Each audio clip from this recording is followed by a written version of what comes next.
I'll have a French 1, a French A1 level class, and some of the things that we would do in this class would be back to school shopping. I mean, it's the beginning of the school year, so we're going to go back to school Mm-hmm. shopping for school supplies, and on a different day, back to school shopping for clothes. And we are going to have to get clothes for different occasions. We're going to have to get clothes to go to class, Yes, to yes. go to your job or internship, to go out with friends on the weekend. And when I do these kind of activities, like the trip planning too, I don't just tell them, "Oh, we're going to do it. That's the end of it." No, I try to give a little bit of a competitive element.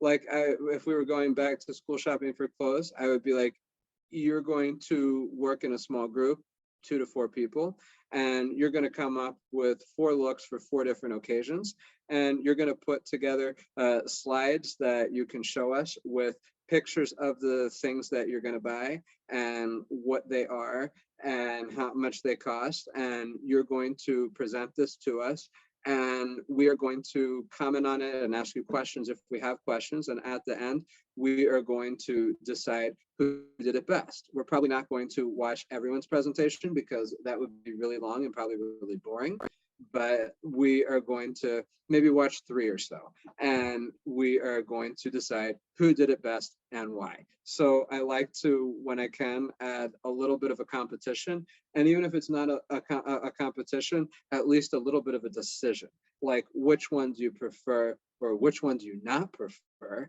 something like that, that gets them thinking about what they're seeing and has them really like process it and take it to the next level rather than be like, "Oh, good presentation, next." No, Yeah, they yeah. actually have to really think about what's going on. Yeah, or like make it like a little reality show, right? Where like, ooh, it's all about who can look the best on the smallest budget or something like that, I've right? done Like, that too. but really like getting in like, but those are things that they all experience, right? These are all real word. There's authenticity to these activities, which thank you, like in like the background readings that we had preparing for this seemed like it's something that was really important, right? Because you want to make sure they're invested in the language, invested in the task. And I think that's something you can achieve with all levels, like as you mentioned, even first beginner level French. Yeah. Absolutely. It's probably a little bit harder in beginner levels than in higher levels where students have a lot fewer linguistic resources, but that doesn't mean that it can't be done. And in my opinion, it should be done and it must be done. I shouldn't say must because I hate telling people what to do as I hate being told what to do. But I think it's really, really useful because research generally shows that there's no way to learn to use a language other than to use the language.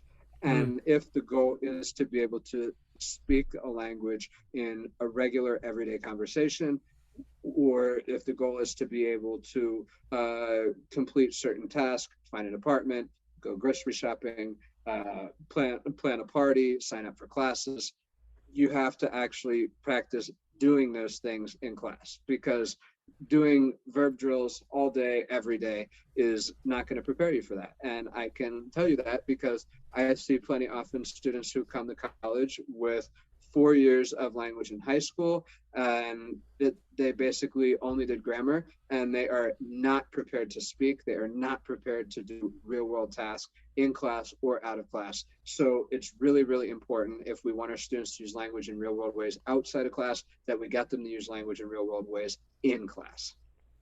And it's going to generate real English or real language, isn't it, Chris? Right? Like Yes. you're not gonna find, I wouldn't be caught dead wearing that in any textbook, right? But No. but you might, as I spill my coffee, but you might hear that in this type of activity, right? Like this is the type of language that's going to naturally emerge, much richer, probably, right? Exactly. And speaking of that, I am okay with my kids learning any kind of language whatsoever. I should probably have my kids aren't kids per se. They're college students, so they're officially adults. And I'm okay with them learning literally everything because my theory is you have to learn how to say what you actually want to say in real life. So if you're curious about something, just ask and we'll tell you. And I'll even directly teach them slang. I don't mean like mean things or rude things or insulting things, but just like familiar language that you would use among friends that is probably not insulting to anyone, but is definitely not typical textbook language, if you know what I mean. Yeah, like preparing them for their communities, right? Which is really all we want to do is For support sure. them as they try to enter their kind of future selves or whatever, you know. Exactly. Like we don't want them to just be able to say if they like something, oh, that is very good. That is excellent. No. I know these words are kind of regional in English, and maybe and sometimes even my Nebraska kids, because I'm not from Nebraska, I'm from Pennsylvania, don't recognize them, but we need to teach them to say like the type of things like, yo, that's dope, that's lit, that's popping, that's baller, what that's hype, whatever people say in your English speaking or French or Italian or whatever language speaking community, because these are what people actually say. And even if the student doesn't want to talk that way, everyone has their own way of talking, the student at least has to recognize these things because they're going to hear them. We have to get ready to use or to at least understand real language. And yeah, we can have like moments that we directly teach them vocabulary, but it's best if we can provide authentic opportunities to learn, that to see these words or phrases in context and then to use them in context too. We don't want to hyperbolize anything, but that marriage of flow and tasks or task-based learning, the flow theory kind of originated around the same time as TBLT was kind of up and coming, so to speak. And we don't want to say this is the best way, this is the worst way. We don't want to, polarize everything. But there seems to be a clear marriage between state of flow and language learning and doing something meaningful, or that's real world, or chicken and the egg, the opposite, doing something real world and meaningful, and then being in a state of flow.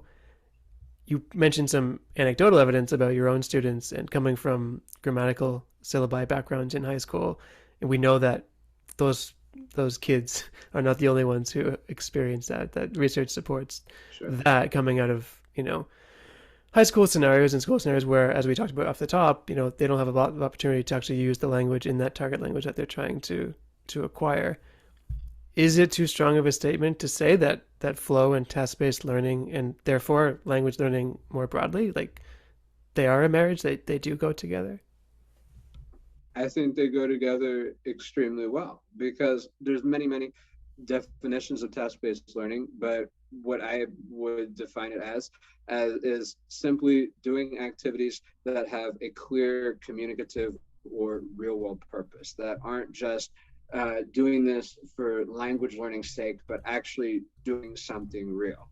And that is pretty much exactly the definition of authenticity, which is one of the, in my opinion, key components or rather key characteristics of flow generating activities. So I would say, yeah, even though they weren't invented, task-based language teaching and flow to go together, they absolutely go together very well. Something that is a communicative task, provided that the students find it interesting and relevant, is very likely to generate flow, much more so than traditional grammar activities are to generate flow.